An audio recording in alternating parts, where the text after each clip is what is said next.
وقعي بوليتيكا سلاماو قالسي نزيرت عاو سرعات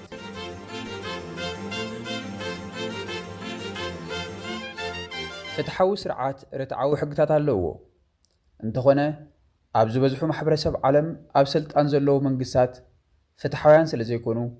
نقول زو كل رتعاو حقتات يبلومن أما أبزقنات انتاك قبر كال تقالاسايت رجليانات زنبرة فلاسفة هنري ديفيد سور نزقنات زملكت أبتي سيفيل ديسوبيدنس زرقستو صحفو صحفو ملسه يولو أب كند زي فتحاو سرعات تسقيت كاتنبر نحلناها بزسمع أب مورالاو بايتا رجيتكا نتزيرت عاو حق سبرو نسو صحفو بمقتال نتنايزن كساقز زلو منكوركور دون مبال هيوتكا أنت أرت زخدو منكوركور دو كتبلا لوا بسنا حساب سروج تسألوا مهتما غاندي نناصنت هندي أبز غبرو بتي ساتياغراها تباهيلو زفلت غونص ألبو نايزي إزوزنت قالسي چامبيون كوينيو عب شحنجعته 130 ناب تجماغم بحر زخيد ناي 240 مايلس زغعاز حزباو مرشاو ديبو نفسو كفسب كابتي ጭቃ ጨው بمእካብ ነቲ ህንዳውያን ናይ ገዛ ርእሶም ጨው ከይእክቡ ዝእግድ ሕጊ ጣሓሶም ሚልዮናት ህዝቢ ህንዲ ድማ ንዕኡ ስዒቦም ነቲ ዘይፍትሓዊ ሕጊ ጣሓሱ ኣብቲ ስርዓት ሌላን ጉላን ዝነበሩ ሕጊ ኣሜሪካ ኣብ መንቶጎመሪ ናይ ኣላባማ ንእሾ ዝመስል ግና ንብዙሓት ዘነቃቅሐ ዓለም ዘዛረበ ብሓንቲ ሰበይቲ ነቲ ዘይፍትሓዊ ሕጊ ክጣሓስ ተራእዩ ኣብ 1955 ሮዛ ፓርክስ ትበሃል ተቃላሲት መሰል ማዕርነት ጸላም ሰበይቲ ኣብ ኣውቶቡስ ንጻዕዳ ሰብ ኮፍ መበሊ ኣሕሊፋ ኣይሃበትን እቲ ሕጊ ጻዕዳ ኣብ ኣውቶቡስ ደው ኢሉ ጸሊም ኮፍ ኢሉ ብኣውቶቡስ ክጓዓዝ ኣይፍቀድን ነበረ እሞ ሮዛ ነዚ ሕጊ ብምጥሓስ ብፖሊስ ተወሲዳ ክትእሰር ተገብረ እቲ ናታ ሲቪላዊ ዘይምእዙዝነት ወይ ሲቪል ዲስኦቢዲየንስ ካብ 1961 ናትሒዙ كسابتي ناي مارتين لوتر سلامة وقالسي حزب أنقاقحن العائلون سباخ وانجيل تقلاس مسلن سبعونتن مارتين لوتر جونير زمرحو كلتمي إتشح حزب السرخبو عبقدمي لينكول ميموريال ناي أبيا سلف تقبره إذا حيال كنت عزب وقصو حزبو أبياتات أب أمريكا حقتات كغير أقديلوم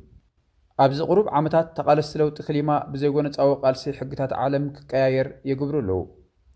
زناي أبيا وي قالسي بسيفيلاو زي ممئزاز ጭቆና ንጉዓጽጽቲ ሕግታት ክሳብ ዘለዉ ክቕጽሉ ኣሙሉ ዓለም እዮም ኣብታ ፕሮፌሰር ኤሪካ ቸኖወዝ ጸሓፈታ ሲቪል ሬዚስተንስ ዋት ኤቭሪዋን ኒድስ ቱ ኖው ደርእሳ መጽሓፍ ሰላማዊ ኣብያ ወይ ቃልሲ ብኸምዚ ተገሊጹሎም ሲቪላዊ ተቃውሞ ሓደ ኣገባብ ቃልሲ ኮይኑ እዚ ኣገባብ እዚ ድማ ብዘይገለ ጉድኣት ወይ ብፍላጥ ኣብ ልዕልቲ ካልእ ወገን ጉድኣት ከይወረደ ዝተፋለየ ዝተዋሃሃደ ሜላታት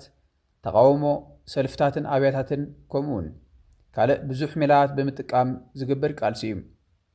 እዚ ዓይነት ፖለቲካዊ ቃልሲ ኣብ መላእ ዓለም እናስፋሕፍሐ ዝኸይድ ዘሎ ኮይኑ ተቃውሞ ዘይዕጥቃዊ ቃልሲ ወይ ዘይግጭታዊ ቃልሲ ተባሂሉ ይጽዋዕ እዩ ድሕሪ ውግእ ዓለም ኣንጻር መግዛእታዊ ምንቅስቓሳት ኣብ 1989 ተገብረ ሰውራታት ከምኡውን ምንቅስቓስ ዓረብ ቀንዲ ዓይነት ናይ ቃልሲ ኣገባብ ኮይኑ ሰሪሑ እዩ ነቲ ኣብ መላእ ዓለም ዝርጋሕ ዘሎ ናይ ተቃውሞ ምንቅስቓስ ክንርድኦ እንተደሊና ብዛዕባ ሲቪካዊ ተቃውሞ ከምኡውን ብዛዕባ ታብኡ ዘሎ ብዙሕ ዲናሚካዊ መግለፂታቱን ኣጸቢቕና ክንርዳእ ኣለና ኣብ ሲቪላዊ ወይ ሰላማዊ ቃልሲ ኤሪካ ቸኖዌት ሓንቲ ካብቶም ኣብ ዓለም ፍልጣት ዝኾኑ ምሁራት ኮይና ኣብታ ኣርእስቲ ተቕርቦ ጽሑፍ ሲቪላዊ ተቃውሞ እንታይ ምዃኑ ብኸመይ ከም ዝዓይ ሓደ ግዜ ስለምንታይ ከም ዝፈሽል ዓመፃን ዕግርግርን ብኸመይ ከም ዝጸልዎ ከምኡውን ንነዊሕ እዋን ከም ዝኣመሰለ ተቃውሞታት ዘምጽኦ ጽልዋ ትገልጽ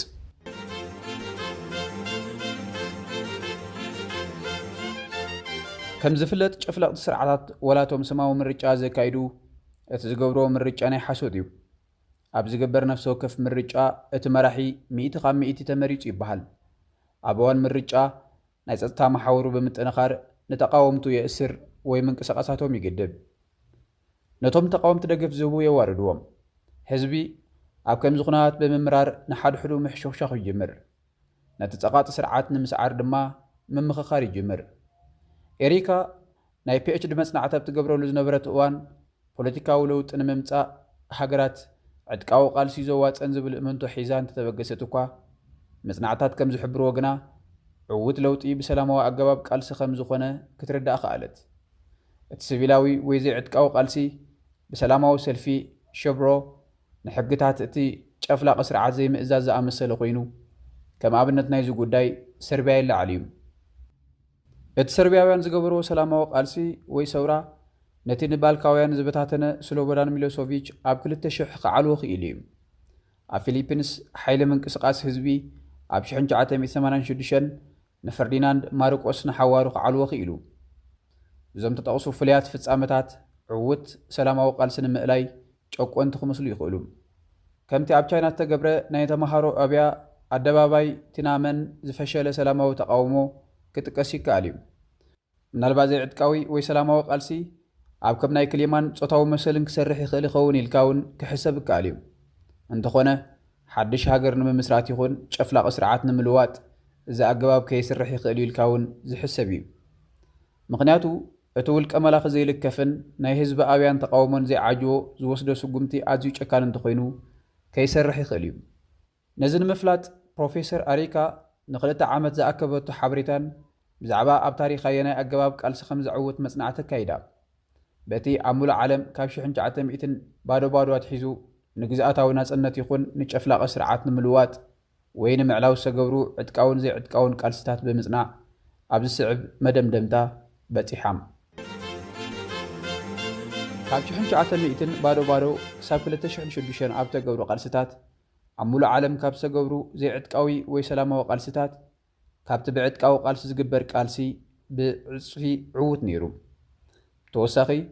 እዚ ኣገባብ ቃልሲ ማለት ዘይዕጥቃዊ ወይ ሰላማዊ ኣገባብ ቃልሲ ኣብ ዝሓለፉ 50 ዓመታት ተፈላጥነትን ተቐባልነትን ከምኡውን ዕውት እናኾነ ዝመጽእ ዘሎ ኣገባብ ምዃኑ ተፈሊጡ። ብኣንጻሩ ዕጥቃዊ ወይ ጎነፃዊ ቃልሲ ሳሕትን ዘይዕውት እናኾነ ይመጽእ ኣሎ። እዚ ዋላ ኣብቶም ኣዝዮም ጨካናትን መልእኽትን እውን ዝሰርሕ ዘሎ እዩ። ንምንታይ ግና ሰላማዊ ቃልሲ ወይ ኣብያ ካብ ዕጥቃዊ ቃልሲ ኣድማዑ ኮይኑ ንዝብል ሕቶ ፕሮፌሰር ኤሪካ መልሲ ኣለዋ። እቲ መልሲ ኣብ ሓይሊ ህዝቢ ዝምርኮስ ይመስል። መጽናዕታት ከም ዝሕብርዎ 500 ካብ ህዝቢ ቆሪጹ እንተተላዒሉ ዝኾነ መንግስቲ ክጸንሕ ኣይክእልን እዩ። ኣብቲ ንሳ ዝገበረቶ መጽናዕቲ ኣብቲ ተጠቕሰ ዓመታት ተገብሩ ሰላማዊ ቃልስታት ዝፈሸለ ይነበረን። ብገምጋም ብንጡፍን ብተወፋይነት 3.5 ካብ ህዝቢ ዝተገብሩ ሰላማዊ ቃልስታት ዕዉታት ኮይኖም ወፂኦም እዮም። ካብዚ ንታሕቲ ተሳትፎ ህዝቢ ዝነበረውን ዝተዓወተ ሰላማዊ ቃልሲ ነይሩ እዩ። 3.5 ካብ ህዝቢ ሓደ ሃገር ቀሊል ቁፅሪ ይኮነን። ንኣብነት ኣብ ኢትዮጵያ 120 ሚልዮን ህዝቢ እንድሕር ኣሎ ልዕሊ 4 ሚልዮን ኣብ ተቃልሲ ምስታፍ ማለት እዩ። እምበኣር ኣብ ዝግበር ነፍሲ ወከፍ ሰላማዊ ኣብያ ወይ ሰልፊ ካብ ህዝቢ ልዕሊ 3.5 እንተኮይኑ ዘይጎነፃዊ ቃልሲ እዩ።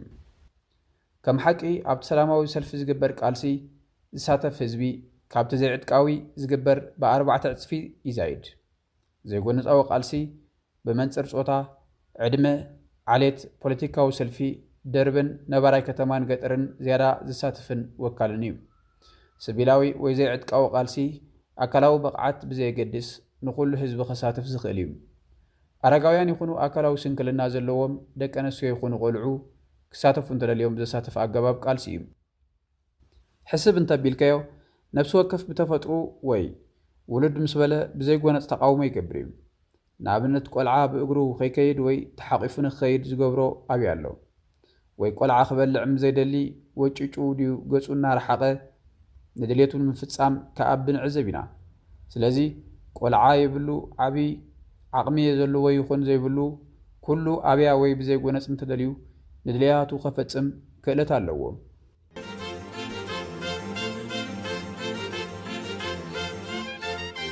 ጎነፃዊ ቃልሲ በቲ ሓደ ሸነኽ ኣካላዊ ብቕዓት ዝሓትት ኣብ ርእሲ ምዃኑ ውሱናት ክፋል ሕብረተሰብ ዝሳተፍዎ ቃልሲ እዩ። ብዙሓት ሰባት ኣብ ግጭት ዝበዝሖ ኣካላዊ ብቕዓትን ሞትን መቑሰልትን ዘለዎ ቃልሲ ክሳተፉ ኣይደልዩን እዮም። በዚ ድማ ናይ ውሕዳት ቃልሲ ይኸውን።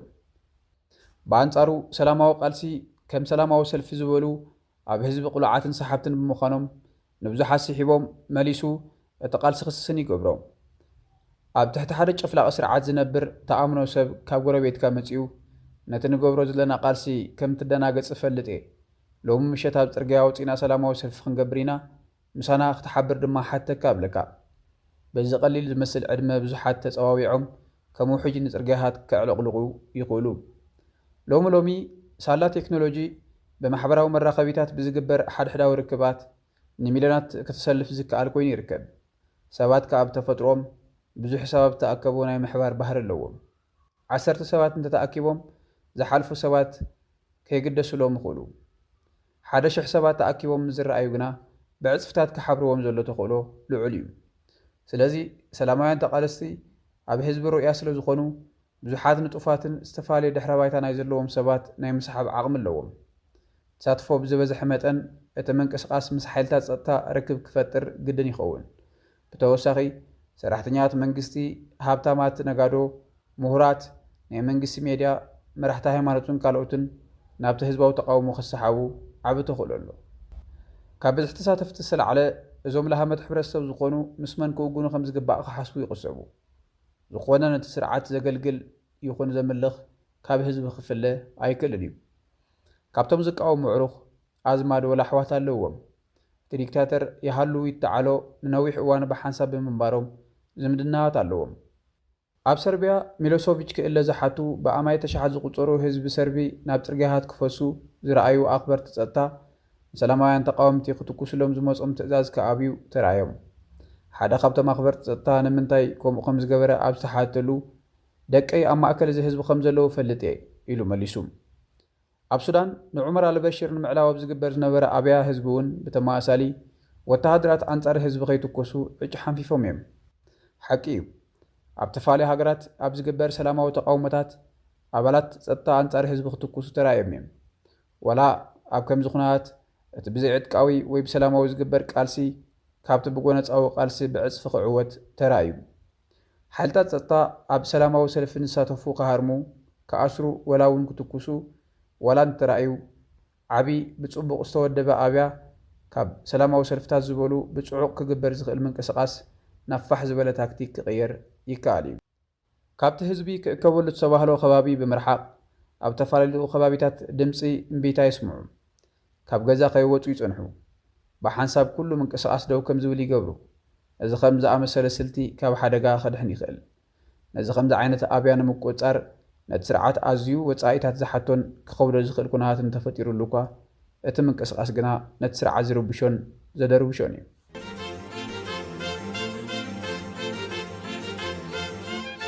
ድሕሪዚ ከምዚ ዓይነት ሸብሮን ዕግርግርን ዝሓለፈ ሃገራት ዝስዕብ ኩነታት እንታይ ክመስል ይኽእል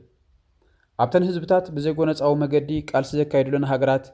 ካብተን ብጎነፃዊ መገዲ ቃልሲ ተካይድሉን ዝመፀ ለውጢ ዝበለፀ ዲሞክራሲያዊ ትካላት ይህሉ ብተወሳኺ ብድሕሪ ዘይጎነፃዊ ቃልሲ ናብ ሓድሕድ ውግእ ናይ ምእታው ብ15 ሚእታዊት ዝወሓደ ተኽእሎ ኣሎ እቲ ዝተረኽበ ሓበሬታት ንጹር እዩ